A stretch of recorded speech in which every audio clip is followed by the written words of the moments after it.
지난 1월 한 달간의 경상수지가 집계 이래로 역대 최대 적자폭을 기록했습니다. 한국은행은 1월 42억 2천만 달러, 우리 돈으로 약 5조 9천 7천억 원의 경상수지 적자가 발생했다고 밝혔습니다. 코로나19 직격탄을 맞아 세계 경제가 얼어붙은 지난 2020년 4월 적자폭 40억 2,300만 달러를 넘어선 수치입니다. 주요 원인으로는 글로벌 긴축과 경기 둔화 여파로 인한 반도체 수출 부진이 꼽히고 있습니다. 여기에 전쟁 여파로 여전히 높은 수준인 국제 에너지 가격 여파로 수입이 늘면서 사상 최대 규모의 적자를 낸 무역 수지 영향을 받은 것으로 분석되고 있습니다. 전문가들은 2월 무역 수지 적자 규모가 완화된 점을 감안하면 2월 경상수지는 1월보다 개선될 것으로 보고 있지만 지난 2월까지 12개월 연속 적자 행진을 낸 무역 수지와 마찬가지로 경상수지도 당분간 적자 행진을 면치 못할 것으로 예상하고 있습니다. 월별 경상수지는 지난해 11월 2억 3천만 달러 적자를 기록했다가 12월에 바로 26억 7,700만 달러 흑자로 돌아섰습니다. 하지만 한 달 만에 역대 최대 적자를 기록했는데 구체적으로 살펴보면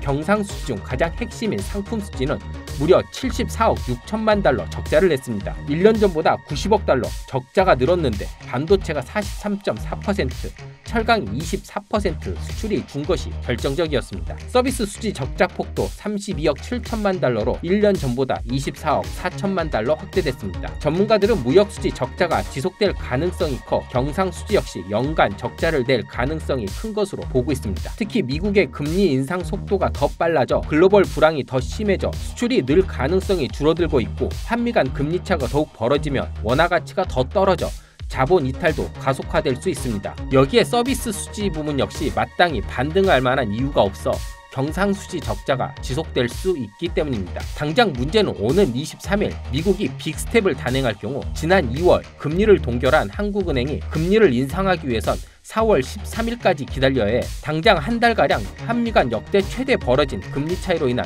부작용을 막을 수 없다는 겁니다. 이 때문에 무엇보다 전문가들은 수출 회복이 시급하다고 조언합니다. 하지만 최근 우리 주력 산업들이 반도체법과 IRA, 미중 패권 싸움 등과 같은 국제 정치들과 엮여 있어 정부가 하루빨리 실마리를 찾지 않으면 수출 회복도 쉽지 않아 어느 때보다 정부가 제 역할을 해야 한다고 경고하고 있습니다.